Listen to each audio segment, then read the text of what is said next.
Bonjour à tous, bienvenue sur Cut & Click, je suis Kerr et on est là aujourd'hui pour vous parler de la scène post-générique du dernier épisode de la saison 2 de Westworld. L'épisode c'était The Passenger et donc après le générique, il y a une petite scène qui s'est ajoutée.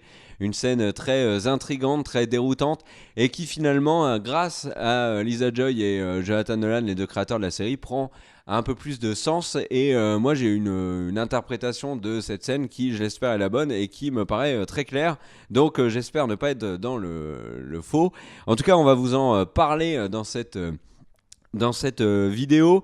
Alors déjà revenons un petit peu sur c'est quoi cette scène. La scène se passe au moment où il y a eu la mort donc de Dolores et où William entre dans la forge au moment de la grande révolte bah, pour détruire, hein, il veut lui détruire la forge, il veut battre le système, on le voit bien à ce moment-là, il est de nouveau blessé à la main, donc c'est vraiment dans la continuité, c'est-à-dire c'est une scène qui fait suite au fait qu'il se soit éclaté la main en tirant sur Dolores. Donc jusqu'à ce moment-là, on est plutôt bien. Mais en fait, quand William entre dans la forge, on se rend compte que la forge a été détruite. Elle est complètement différente que ce qu'on a pu voir dans la série. Point de Dolores sur le sol. Par contre, on retrouve quelqu'un, c'est Emily, la fille donc de William, qui l'a tué de sang-froid peu de temps avant, qui est là. Et très vite, on comprend. Parce que Emily n'est pas du tout habillée comme elle l'était dans le parc. Elle a une belle robe blanche, très urbaine, j'ai envie de dire, rien à voir avec le western. Et nous, on comprend, et William comprend tout de suite. Hein, il dit oh fuck, je suis, alors je dis pas dans le jeu, mais il dit j'y suis depuis le début, c'est ça. Et là, on comprend. Alors, on comprend que ce qu'on nous a raconté n'était pas ce qu'il fallait comprendre, et on se pose à ce moment-là un millier de questions. On est dans un lieu qui ressemble énormément au lieu où était tenu captif, en tout cas dans le cadre des nombreux essais étaient retenus Delos. Vous savez, donc cette pièce parfaitement arrangée où vivait Delos qui prenait feu à la fin de chaque expérience.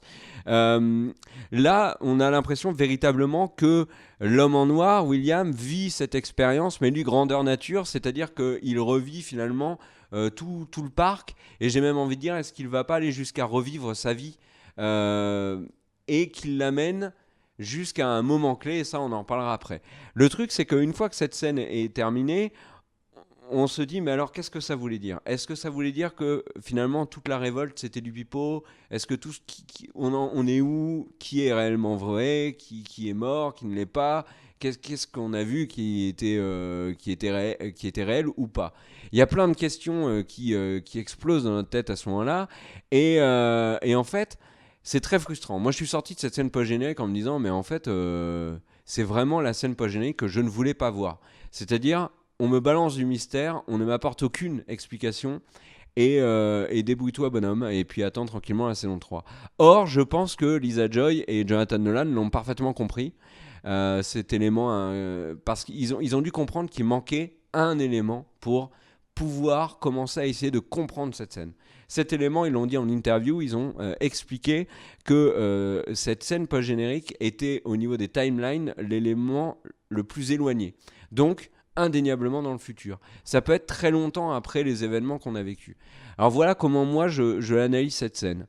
On a réellement la révolte de Dolores. Tout ce qu'on a suivi s'est réellement passé. Et William était là. Il était là lui aussi, parce qu'à ce moment-là, il voulait réellement battre le système. Système dont il a contribué à la conception. Mais dans cette lutte, cette bataille qu'il mène contre le système, il en vient à tuer sa fille. Donc il tue Emily, et ça c'est l'élément clé, véritablement. Ensuite, tous les éléments se suivent. Notre ami William est réellement blessé à la main, il est récupéré par Delos à la fin de l'épisode. Ok, tout ça s'est réellement passé. Mais après, en fait, William revit constamment ça dans le cadre d'une expérience. C'est comme ça que moi je l'ai compris. Alors, est-ce que c'est lui qui est sorti du parc ? Alors moi, mon idée, c'est une fois qu'il est sorti du parc, il a organisé cette expérience toujours dans l'optique d'essayer, pourquoi pas, d'atteindre l'immortalité, mais comme lui sait que ça ne fonctionne pas, il s'est plutôt infligé ça comme un véritable châtiment. Châtiment, pourquoi ? Parce qu'on le voit, en fait, comme ça avait été expliqué dans l'épisode, quand on rencontre le système, quand Dolores et Bernard vont dans le système, donc, qui est incarné par le personnage de Logan, explique que chaque esprit humain revient constamment, peu importe les expériences qui sont menées, reviennent constamment à un moment clé. Et ce moment clé pour Delos, c'est la dernière discussion qu'il a avec Logan, son fils, qui va mourir d'une overdose peu de temps après. La main réclamée par Logan et Delos qui refuse de l'aider et le laisse donc périr. C'est l'énorme regret de Logan et on peut le comprendre. Pour William, c'est exactement la même chose. Il a tué sa fille et c'est ce moment clé, c'est son regret. Et en fait, il est fort possible que William, dans le futur, avant potentiellement la chute de Delos, est demandé à faire partie de cette expérience pour revivre constamment la mise à mort de sa fille, tel un châtiment. Ça, c'est le premier élément. Autre élément, c'est pas William qui l'a demandé. Plus tard, dans le cas d'une guerre entre les hôtes et les êtres humains, Dolores peut très bien avoir décidé de se venger de William, le faire captif et le mettre dans l'expérience avec donc Emily, etc. Ça, c'est tout à fait une possibilité. En tout cas, il y a des éléments qui déjà dans cette scène nous font comprendre que ça se passe dans le futur, c'est que la forge est détruite. Donc elle peut avoir été détruite parce qu'il y a un conflit entre Dolores, les autres et les humains en dehors du parc. Ça, c'est évident. Et là, je regarde juste dans mes notes si j'ai pas oublié quelque chose. Non, je crois pas. Donc, on aura des éléments de réponse au cours de la saison 3, mais si on part du principe que c'est dans le futur, ça ne nuit en rien, je trouve, à l'intrigue de la saison 2, et ça ne remet rien en cause. C'est-à-dire que William peut très bien avoir mis en place ce système-là où il revit en boucle le parc, la mort de sa fille, etc., bien après les événements qu'on va suivre dans la saison 2, saison 3, saison 4. William peut très bien avoir été forcé de revivre cette expérience bien après aussi. Donc pour moi, ça ne gêne en rien. Dans la manière dont je l'ai compris, en tout cas, c'est le cas. Peut-être que vous l'avez compris totalement différemment. Et alors là, bien évidemment, n'hésitez pas à balancer toutes vos théories dans les commentaires. Alors après, il y a une autre question qui se pose. Est-ce que William est un hôte ou pas ? Alors, moi, ma vision des choses, c'est William n'est pas un hôte dans la version initiale, c'est-à-dire dans la véritable révolution, c'est comme ça que je vais l'appeler, de Dolores. Tout ce qu'on suit finalement dans cette saison 2. William n'est pas un hôte. Par contre, je pense que William est un hôte quand il revit en boucle, bien évidemment, le truc, puisque si on reste cohérent avec ce qu'on voit avec Delos, c'est un hôte, il ne le sait pas, son esprit est à l'intérieur, à chaque expérience ratée, ils le détruisent, ils le refont, ils le remettent en service. Ou alors ils peuvent tout simplement le reset, je ne sais pas si on peut reset un hôte, j'en ai jamais eu à la maison.